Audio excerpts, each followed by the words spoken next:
In today's game, you can just call over. But that was also the year after losing Tim, Kyle, Dustin, Kurt, all them guys, and then you're getting like me, Adam Gardner, who are there, but we're new to that, atmosphere. And I'm not saying anything, but I just saw that one. I was looking down. I was like, because it's kind of like boards is kind of like here. You have certain years, but they'd have 1 year here that was good, and then it'd be like a 5-year stretch, and then boom, there'd be another one, or they have 3 of them in a row, or something like that. So that's 99, 2000. Let's see here. I'm pretty sure they like Brett Kelly too. I mean, Bourge had a good team. Yeah, they did. So New Haven was 3-5 that year in the conference, 18-10. Sullivan won. Was the Rhodes boy then in 2000? Yes, he was. Okay. And then St. Clair had Ricky Just and I have it here, Johnson yeah. boy. So, yeah, Rhodes was a player of the year and unanimous, and I did not know this. Keith Davis was number 6 in the all-conference. He was unanimous, and John Viehland was number 7, and so out of the 10. So you guys are both all-conference. Now we're going to go in the next year. Obviously, you lose Keith. And who else did you lose off that team? Tom Plummer, Tommy, Ben, Jeff Muir was Jeff, here. Adam, Okay, so Ben was Dustin, Ben pretty athletic? Ben Steiger or not? Yeah. I mean, he's a Steiger, yeah. Well, I'm not saying Yeah, he was pretty athletic. whenever you get, when all these years, because I've watched so many years of New Haven, not so much the last few years, because once I moved, to be honest with you, nothing against who's here now, but when Coach Steinoff and Mr. Strobel left, it doesn't feel the same. Nothing against it. No. Hey, everyone you have to change. Yeah. So it's not, and I've watched a lot of them. I mean, a lot of teams afterwards. So I think Ben was very athletic and smart too. Just sometimes a little crazy. Squirrely. Yeah, well, squirrely. CJ was like that too. CJ, if you watch it, CJ, I can remember Coach getting on him on inbounds plays, and he couldn't remember that. And I can remember Coach when we come in and scrimmage you guys. So. Speaking of that, I know John is not necessarily me, but I always say this: we said New Haven's very fortunate they had alumni wanting to come back and play against the high school team. And I know you couldn't. Coach here would probably know now the rules. You couldn't keep it running. It was like a quarter boom. It wasn't like a true game. I don't think you could play. Can you do that still? Can you still bring former players in? Oh no, They don't. I mean, like if it's open gym style with that, you can't do like you you can't did do during the anymore. season. No. Like over Christmas. Well, I mean, we do not. I do not, because you don't want to get in trouble with something you're building and have it screwed up by something like that. Well, the thing is, there's so I many can tell you, video there's probably cameras. teams out there that do that. Yeah. But yeah. So obviously that helped. It helped us. We had older people come in: Tim Otten, Steve Horseman, Mark Lowney. Those guys. Obviously, if nothing else, it toughens you up, because at that point you're so much more mature physically as you get into college and you were in high school, because first of all, you get the freshman 15 and all this other stuff. So you get done with there. Were you guys still going to the SEMO team camp then? We always went to the SEMO team camp in high I think school. my junior year, I think we went down to at that time, what is it, SMS, Spring, Missouri State. You're going into your junior or senior year? Going into my junior year, we went down to SMS, Okay. I think it was what it was Okay. called, or SMU now. We did camps down there. We did, our senior year, we went to Lafayette camp, Yes. which that leads to a whole different story, because that summer, we did not gel that summer, because I broke my foot in our first travel camp to Lafayette. I came down, fractured my I forgot about foot, that. and I wasn't eligible to play until pretty much first week of season, I think it was. I was Really? at walking I good on. forgot all about that. So did you guys do the same like back when I was in school? I was 10 years earlier, 11 years, but St. Clair had a summer league. We did We that. played we- in that. we It was played in in- Union. We played at Union. We played in I think it was Troy. both, wasn't it? We Yeah. had some games at Yeah. St. Clair. And we had Troy, we had Wright City, I think maybe had a league or summer league. We didn't. We played in, St. Clair and Union. I think St. Clair was JV and varsity was Union maybe. But And we- either way, we played. Because we went to Lafayette too, because remember we used Yes. to always listen to Nelly and the Suburban Yes. too. Do you remember, because I brought up this guy and I'll thank him again for all the stuff he did for New Haven, most people didn't know. Eric Holmeyer, back when I played, you had to have one person on your summer league team that was not eligible to play. Oh. So what he would do, he would drive to a lot of these places and meet us, and he would kind of be our coach player. Back when obviously things changed because you guys could probably just take your team there. Right. And I think it was more so they didn't want you to more or less kind of have, hey, this is a full team preparing now. Obviously things have changed. So from your what you saw, obviously you were younger. You're going to be a junior. He's a senior. From the past successes you had, did you guys have a pretty good? Prior to Coach asking you what March 17th was, did you guys have a? And you forgetting he was hurt because a lot of people were like, man, is he going to be back? Was he going to be like coming back? I didn't even remember you hurt. Did you guys have that feeling like we're going to be pretty decent this year? I would say that, yes. I think, But I mean, let's just be real. Like we talk about the tradition here. I mean, freshman year we go to state. I went to state as my freshman year as a freshman going to state. We got third that year, I believe. And Zastro was the leader of that team. Yeah. He was a stud. Tim was a stud. Kyle was a stud. You got At all certain the times, I Tony think. was a stud. At certain times, I think that team played better than the other two. Yeah. There's certain games that I watched that I was like, I think. Now they had different elements. You had Chris and them, and Baines earlier year, and obviously you had Dustin and stuff differently. That the 99 or the 2000 or 97, 99. But there's times when I watched them, and I think that 98, if you remember, that's when Owensville was really good. I think you guys beat them here, if I remember correctly. And Tony Gumper had a hell of a game. We beat them here. I think we beat Borgia here that year. No, that was the year after, wasn't it? That was where you had to get the tickets in '99, right? Yeah. So you guys do the same thing. Did you guys still do the hills and Yeah. and all that? Open gyms. The good thing about here is if there's a good thing, you don't have football, so you're not competing. right. You can truly get your team together and condition. So like I said, we're going to cover through the regular season here. And I actually have the stats courtesy of Coach Hayner, and we're going to go through game by game. And if you have anything that you guys want to talk about or you remember, you started out in, as always, the Montgomery County tournament, and you guys, and then you probably, a lot of people when I go through, they say I don't remember those scores, but I won't remember the scores, but I'll remember the okay. games. So you guys come out and throttle Montgomery, 61-39. So that was the first game of the season? Or what year are we talking about here? We're talking 2000, 2001. Oh, okay. I thought. You guys never started. Now I think they used to start with Bell or someone before, but Well, our first game of the year was against Montgomery County. It was a week before the Montgomery County tournament. so you played Herman for the championship game? Yeah. I think we played Herman four times, and we beat Okay, them. so that's what I thought maybe Herman. So Herman was. So anyway, you beat him 61-39, then you get to the Montgomery County tournament, and you beat Wellsville 65-40, Clopton 59-45, and then you play Herman in the championship game, and you beat them 45-38. So who would they have had back in that? Do you remember? Yeah, I'll tell you.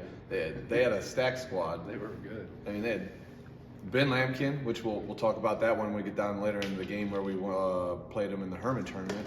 Ben Lampkin, you had Nick Traub, you had Bradley Kobush, you had Tyler Godewell, you had Crap. they They called were him Spud, Well, you also had Speckhouse. Jeff Block. I mean, yeah, Colin Colin Speckhouse. Speckhouse, can't forget the Colin. And Anderson. then I mean, Herman was our rival. I mean, we played 4 times. I mean, Yeah. that team was, and they were big. I mean, Well, you had Traub and those guys. They're all 6'3", 6'4", in that. football players. If you find anything, Kyle's looking in the scrapbook here, and I'll flip with you as we go. And then Coach Shear was coaching them too, I think, at that time too. Yeah.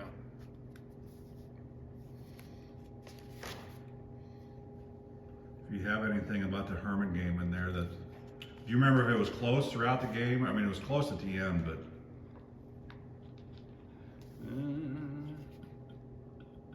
Doesn't really go into great detail here. 20-18 at halftime. so yeah, it was close there. Yeah. And apparently it was the first time I do remember that now. we had won. First it was the first time we'd won the Montgomery County tournament since 1997. That year. So who'd been the nemesis for? Well, Prior was Warrenton. Warrenton was really good. Who was that 3-point shooter that could shoot from? A lot better, but Is that who it he, was? he was my age. Okay.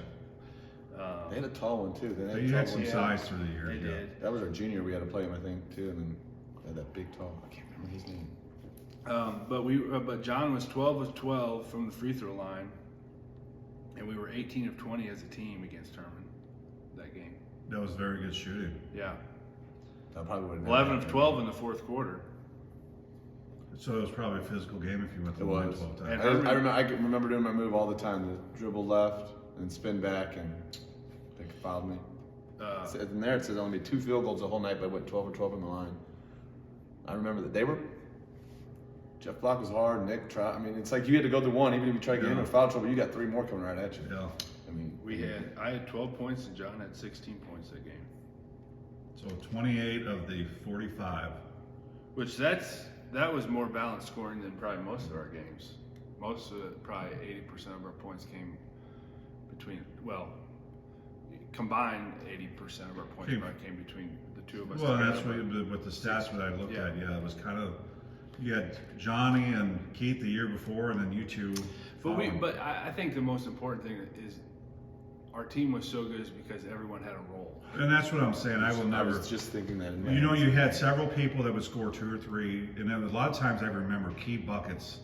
So Because they were concentrating on you two, and all of a sudden, boom, Robert or someone would hit a basket Exactly. that would kick you over, and you guys would get on a run or something. Then it was just And like, like- obviously they're practice players. They push you guys. I always said Oh. even if they didn't get much playing time, they pushed you guys in practice But like to get as good as you Scott were. Coble, we gotta give Scott Coble a little shout out. Probably, he texted me this morning already. But he was notorious for, after we score a basket, at least once a game, he would, act like he's taken off to the other end, flip around and steal a ball on the inbound. Just sporadically, I feel like. But like I said, everybody had a role. Yeah. We screened. Everybody passed well. We didn't have a lot of turnovers. Well, we'll go over this, but do you think, obviously John here was a tremendous talent.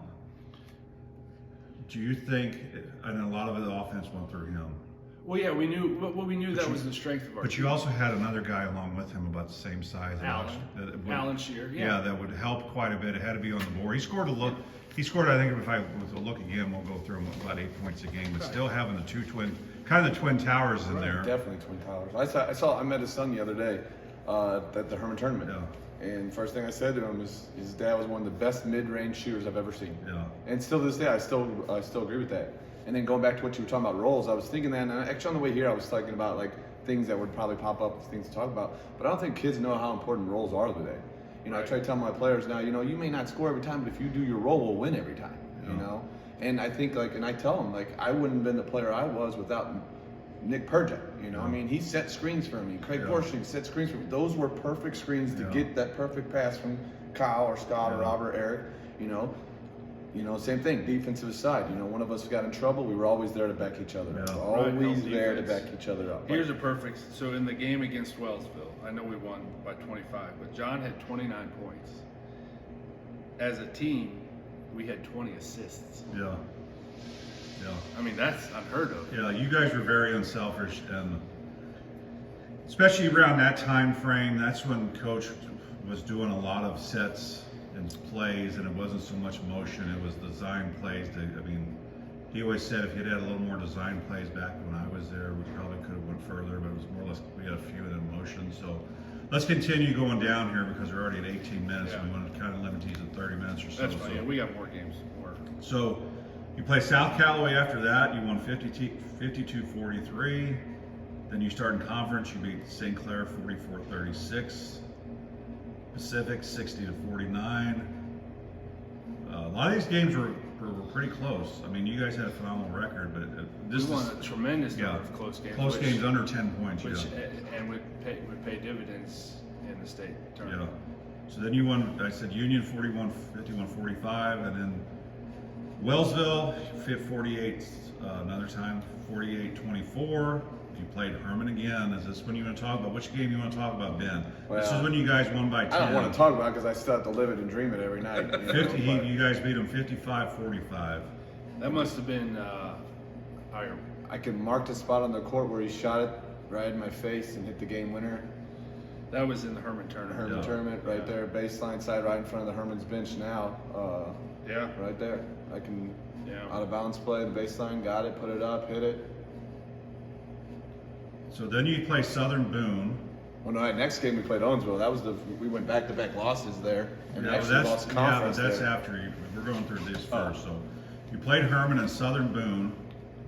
Oh, that must. Was that in the Callaway tournament? That'd be the South Callaway. So you started Callaway with Herman. You played Southern Boone, and then you guys beat Lynn in the championship game. No, Lynn we beat out here at home. Then this. Was Wellsville in the? No. South Callaway tournament was later in the year. It's right after Christmas. Yeah. So we would have been because it had to be that because we did play Herman in there. I don't think it was a I think we played South. I don't know. Southern Boone must have been your championship game. it was our championship. So Wellsville, Herman, unless you got a bye, then you had Southern Boone. Right. And then you guys played Lynn. You sit out here and you won 48-46 and He was saying earlier Lynn was ranked at that time too. Yeah, Lynn was ranked. They had a good team too, and they had Mark Kemp, which is one I thought was one of the best players in the state of baseball, state of Missouri too, basketball as well. He went to the Army and stuff. Still a good friend of him. Talked to him every once in a while, but he was a baller. Lynn was. I think he went to UMSL, play basketball, maybe Flo Valley. They were 4th ranked in Class 2A at the time when we beat them. What were you guys ranked then? Because obviously you I didn't don't know if we were before then. ranked yet. You had to be because you were undefeated. 2nd in Class 1A it says, actually, because we were 12-0 at the time. Okay, so then you play Chamois, 55-28. Do they even play Chamois anymore? Do you know? Yeah. Okay. So you play Chamois? Yeah. Are they in your conference? No, they're not. Okay. Then you play Bourbon, 60-48. You won, and then that would have been Bourbon. Would have been the Herman tournament, 60-48, unless you got a bye again. No, we beat. It says we survived overtime with Montgomery and then beat Bourbon.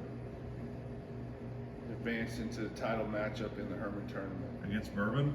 No, against Herman. Well, yeah. You played Bourbon first, right? Yeah, and then we beat Montgomery In overtime, 45-40, and then you lost to Herman, 46-47. And that's the game. Baseline jumper gives Herman upset win. That's the game Johnny's talking about. So this would have been the 3rd or 4th time we had played Herman this year. 3rd time. Not to make excuses, but we were all sicker than dogs. We were. It was that time of the year. Everybody was sick, and we lost on the last second shot with that Ben Lampkin hit in the corner. And that was our first loss of the year. Yes. And then you have the second loss after that. We lost 2 games in a row. Yeah. And we lost at Owensville here. So who would owns? Do you remember who they had? Because they beat you Moody's. 57-48. They had Moody. I actually see them guys all the time too, and they still rub it in my face right now. But that's like Jimmy Moody, Nathan Dykes, Anthony Reams. They were good. So they were pretty big. Oh, they were big. Forest Conference champions. Because they should have went deep. They just got stuck, I think, in tough districts every year with like Sullivan. Who was the other big kid there though? They had 2. That Anthony Reams was a big boy, and they had Cramey was a big boy. They had another. They had another one. I can't remember. The dark hair. Did he have dark hair? Or is that maybe a little older? I mean, they had Moody and Nathan Dykes were baller guards too. Yeah, Moody was a little lefty. I remember. The only team I didn't beat in my high school career was Owensville. Really? I mean, I lost to them. Then we lost to them again my senior year. But yeah. So then you play St. James. You won 47-39. Sullivan. You beat them 49-42. Washington 54. Like I said, a lot of these are really close. I mean, one way or the other. Not to take it, but a lot of these could have won either way. But then, beat Burden by almost 20, 57-39, and then you play Herman again, and you beat them by 10, 49-39. That was the 4th time we played them then. Yeah. So then you play New Bloomfield, and you won 54-30. So this is where the spreads are starting to get. I think your guys are really starting to click. I got to tell a story about that. Okay, go ahead. So, I kind of alluded to at the beginning how close our team was, but it wasn't just our team; it was our managers too. So you had Brad Zobrist, you had Doug Sullivan, Adam Cluppy, Rachel Cluppy. I think those 4. There was also there was Amy something, I can't remember. Moss, yes, wasn't she a manager too? So we were very close. So now we were so close that the boy managers would also shower with us, not the girls, because that would have been inappropriate. So we would all shower after basketball games together. I know this sounds. It sounds a little weird. It does sound weird, but kids don't shower after games these days. We did. We sat in there forever, but the managers didn't come down and shower. Well, but that's how. But the point that I'm making is, it wasn't just the players. This was a team effort from the coaches to the managers to the players. Oh, you have camaraderie down there because the coach would always say, "You guys have been down here for an hour. Let's get this stuff going." Well, we'd sit down and jack around doing stupid stuff most of the time. Okay. But Well, here's where I'm going with this story is at New Bloomfield, Doug Gerleman, they had some kind of, the game was at New Bloomfield. So, and they had some kind of silent auction thing or stuff you could put in for a drawing. They were raffling things off. Well, Doug had put his name in to be raffled and he won a truckload of rock. really, Yes. Well, and he's like, well, I live in New Haven and I'm a high school kid. What am I going to do with a truckload of rock? And so they said, well, here, we have these 2-gallon jugs of soap and conditioner. They just happen to be green and white. So he's like, oh, I'll take those. So from then on, when we showered, he brought the soap. He brought the soap and the conditioner down, and they just happened to be green. There you go. Do you remember that? You don't remember that? I don't Oh my remember God, that. I remember it like yesterday. I don't remember. So, But I'm not saying you didn't have it. I know. just don't Well, I didn't remember. remember you broke your foot. I Right. can't believe I didn't remember that. so then you got to, after that New Bloomfield game, and he won the soap and conditioner. You guys played Coach Viehland's Bell Tigers, and you won set. This is where I said the spread is. There's some. Well, I can't say that. There's some games you guys really turned it on, and there's a couple. So I remember years before, Coach Steinoff, and maybe it wasn't years before, it might have been earlier in the season, or whatever. We had a conversation, and he had always refer back to Tim and his teams before, and he would always say, at the end of the season is when we would really start to gel, and those games is kind of how we would start to really separate ourselves from other teams. And that's exactly, he would always refer to that last, because Bell was the last regular season game. And in the years past, they'd kind of done the same thing. They really kind of put a thumping on them and really played well, kind of, like that game. I think if we look at if I find it here, the scoring was, everybody had, people were hitting more shots and things were just kind of coming together. It's the most you scored all year, that game, 74. Yeah, and that's what I mean. I kind of actually vaguely remember Robert Brown, he had a couple threes that game. Eric Hale had a 3 or 2. What game was that? At Bell. But it was like we all just kind of gelled, and now we're ready to go to the postseason. So I tell the boys now at Bell all the time that I went up and dunked there and I broke one of the rims. Back there. Really? you had that much power back then? Oh yeah. Oh, he was my 195. You know what I'm saying? Yeah. Well, your sophomore, you probably weighed 220, right? No, You're kind of- I don't think I didn't get over 200 until like freshman year in college. I tried everything. Yeah. So We should also mention that Coach Steinoff got his 300th win during our season. what game was that? It says it happened over Bourbon. When we beat Bourbon in the Herman tournament, was Coach Steinoff's 300th career victory. And then the win Friday night over at Washington, you missed that game. I talked about it, but I don't have all the highlights like Well, you. Washington, we won on the last second shot. That was a At tough team Washington. too. Who made that? John did. They scored, and they inbounded to me, and the idea was just to push it up, and if we could score, we would. Otherwise, we'd call timeout and set the inbounds play. Well, I pushed it up. John ran kind of alongside me. I just kind of lobbed it up, and he laid it in. And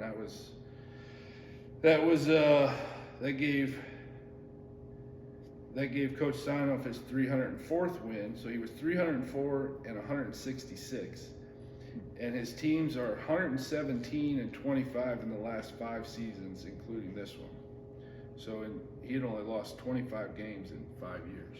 Pretty decent. Yeah, I mean, he put the time in. no kidding. That's kind of cool. I just happened to know. The thing is, and you guys probably don't think about this, maybe you do. You guys had the best record of all time. I know.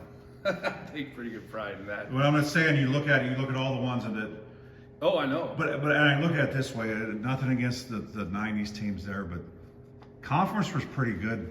There were some good teams in conference. Union was really good. Late 90s, I mean, it kind of reminded me of the mid 80s but you guys were not alive. I mean, it was We were alive, but we were mid 80s to drinking out of a bottle. maybe early 90s, and then it had a kind of a spell. But then when you guys, I mean, they had a lot of good teams in conference back then. So, and a lot of good actual players. Yes. Yeah. So, okay, we're about 30 minutes at this point. We're going to do the next one. Kyle has to be gone here in a little bit, so he said he cannot stay till noon. So we're going to take a break, and then we're going to cover postseason, and we're going to go over some stats, and then we're going to call it in the interview. I'm going to thank these guys once again for coming here. We try to get another guy here, but it's very, very hard to get everyone's schedule, especially with, it's like Kyle said, well, John's not married, doesn't have any kids, so yeah, it's hard to get, or maybe that was the other guy. So one more thing. John scored his 1,000th career point in our win over Washington. Did he? Here's what I don't understand. And I'm not just saying this because I'm in the club. I've seen other schools do this, and I know it's not all about athletics. But at that time when I played, I don't even know what game it was, there was no way in hell coach would even think about we're stopping the game. I know. He didn't stop the game. Not in Washington. I mean, but they do that now. Almost every place they will do that. I think it's. Don't they use a timeout though? Not always. Sometimes you will hear them announce. I think it's just. And it's not like to say, but it's also a sense of accomplishment. I agree. Yeah. It's just. I think it's just. He wanted so much emphasis on the team. I understand that. Right. So. And I think John was probably recognized at the next home game. I think Washington gave me the game ball after the game. Did they really? That's what did you do with that? Take it out on the playground and. No, it's up. I You got myself. You have it in your trophy case with your heavyweight belt that you used to wear at college. Yeah. It's funny you say that because I still do that now today with my team now. Like over Christmas break, we'll have like a one-on-one tournament, and in the winter I'll buy a WWE championship belt and I'll give it to him as a champion. That's awesome. You do? Yeah. We still actually got to play ours this year. We have the championship for bells this year for the two boys, but last year we did it. Year before we did it. So before we take a break here, WWE. See, I'm a lot older than you. There's only one true heavyweight champion. Hulk Hogan? No. The Nature Boy. Yeah. Ric Flair. He's gonna be mad here soon. John Cena just turned heel, so you know he's gonna win it. So let's take a break and we'll be back.